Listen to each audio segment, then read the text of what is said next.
Sejak dibuka tanggal 16 Februari yang lalu, Bali dengan wisatawan mancanegaranya dari 1916 wisatawan mancanegara yang sudah tiba di Bali sejak tanggal 16 ini, dengan paling banyak lewat SQ tiap hari, itu hanya 1 sampai 2 yang positif, Pak. Jadi SOP-nya itu berjalan dengan baik, prokesnya berjalan dengan baik. Jadi kalau di persen yang positif ini hanya 0,4%, dan itu semuanya tanpa gejala. Jadi cepat sembuh, Pak. Jadi itulah sebabnya kami memohon kepada Bapak, kiranya untuk persyaratan wisatawan ke Bali ini mancanegara itu tanpa karantina dan kemudian POA mulai berlaku pada tanggal 7 Maret yang akan datang. Tapi kami siap mengikuti beberapa catatan yang Bapak sampaikan tadi. Demikian Bapak, terima kasih Bapak. Perintahnya Pak Koster kan sudah kita laksanakan. Siap Bapak. Tanggal 7. Nah sekarang perintah kita supaya tadi itu orang tua diingatkan. Jadi kita train off lah. Siapa? Ya, jadi itu aja. Sebelum saya tutup, mungkin ada dari teman-teman yang mau menyampaikan lagi, silakan. Kalau nggak ada, saya pertama uji coba diusulkan nanti pada ratas mulai tanggal 7 Maret. Tapi saya minta segala persiapan terus diakselerasi dan dilakukan simulasi untuk pastikan uji coba berjalan lancar, mencakup seperti ini. Jadi regulasi dan surat edaran diperlukan, termasuk SE Satgas dan visa on arrival segera disiapkan dari sekarang hingga dapat dikeluarkan tanggal 7 Maret. Kedua, kesiapan rumah sakit dipastikan kembali, terutama ICU di Bangli, dan perlu ada standarisasi pelayanan kesehatan untuk mengurangi tingkat kematian.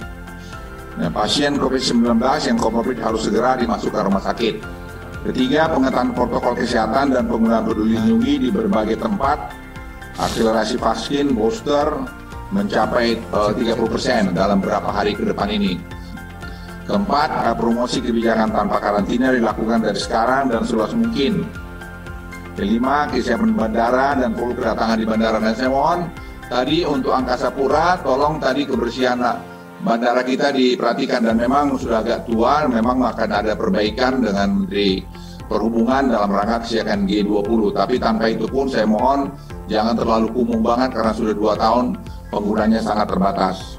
Terakhir, koordinasi persiapan protokol kesehatan event internasional selama pelaksanaan uji coba tanpa karantina PPLN ini. Saya kira ini kesimpulan rapat kita, dan saya mohon semua kita bahu-membahu untuk melaksanakan ini. Kebijakan tanpa karantina bagi pelaku perjalanan luar negeri, khususnya wisatawan mancanegara yang masuk ke Bali melalui jalur udara dan laut, diberlakukan mulai Senin 7 Maret 2022. Hal tersebut disampaikan oleh Gubernur Bali Wayan Koster dalam keterangan tertulisnya Jumat 4 Maret 2022. Selain itu, Gubernur Koster juga mengatakan diberlakukan kebijakan layanan visa saat kedatangan atau visa on arrival. Pemberlakuan layanan visa on arrival ini diberikan bagi warga asing dari 23 negara. Negara tersebut antara lain Australia, Amerika Serikat, Inggris, Jerman, Belanda, Prancis, Qatar, Jepang, Korea Selatan, Kanada, Italia, Selandia Baru, Turki, Uni Emirat Arab, Malaysia, Thailand, Singapura, Brunei Darussalam, Vietnam, Laos, Myanmar, Kamboja, dan Filipina. Apabila hasil tes negatif, maka PPLN diizinkan melakukan kunjungan ke semua destinasi wisata di seluruh Bali. Jika positif, PPLN diwajibkan mengikuti isolasi di hotel. Khusus bagi PPLN lanjut usia yang positif dan memiliki komorbid, langsung dirawat di rumah sakit. Hari ketiga, PPLN wajib mengikuti tes swab PCR. Dan kalau hasil tesnya negatif, hari keempat diizinkan melakukan perjalanan ke luar Bali. PPLN diwajibkan memiliki asuransi kesehatan yang menjamin COVID-19 sesuai ketentuan dan pencabutan kewajiban adanya sponsor atau penjamin untuk permohonan e-visa wisata. Sementara terkait vaksinasi, dilakukan percepatan vaksinasi booster yang ditargetkan tercapai 3.004 sasaran pada 7 Maret 2022. Percepatan vaksinasi booster termasuk untuk warga lanjut usia. Percepatan vaksinasi booster ini dilaksanakan berbasis Banjar dan berbasis komunikasi. Vaksinasi booster ini dapat dilaksanakan setelah 3 bulan pelaksanaan vaksinasi kedua.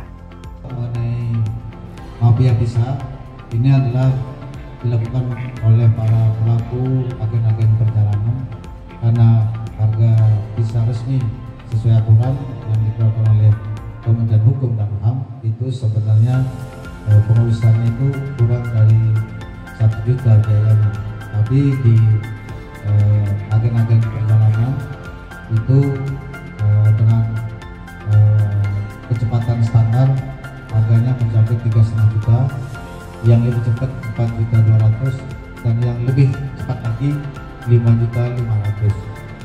Jadi itu terlalu jauh menyimpangnya, dan saya kira ini sesuatu yang sangat tidak sehat untuk pemerintah pusat dari Bali. Bahkan juga penerbangan yang dari Sydney hari ini pun itu saya mendengar laporan itu juga sangat sulit untuk mendapatkan visa, dan untuk melakukan percepatan mendapatkan visa ini juga biaya pengurusannya cukup tinggi sampai lebih dari 5,5 juta. Saya kira ini sesuatu yang sangat buruk bagi kita, dan saya sudah mendesak pemerintah pusat untuk menghapus manuver-manuver atau permainan di lapangannya agar tidak rusak nama citra Indonesia dan Bali pada khususnya.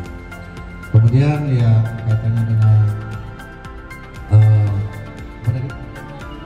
yang kaitannya G20 kita sudah sangat siap karena dilaksanakan di satu tempat yang memang sudah biasa melaksanakan pertemuan internasional. Yang kemudian dicek itu adalah kaitannya dengan soal penanganan COVID dan juga persiapan teknis lainnya. Bali sudah sangat siap untuk melaksanakan dan memberikan dukungan. Dari Mangopro Bali, Tim Liputan Bali Jani melaporkan.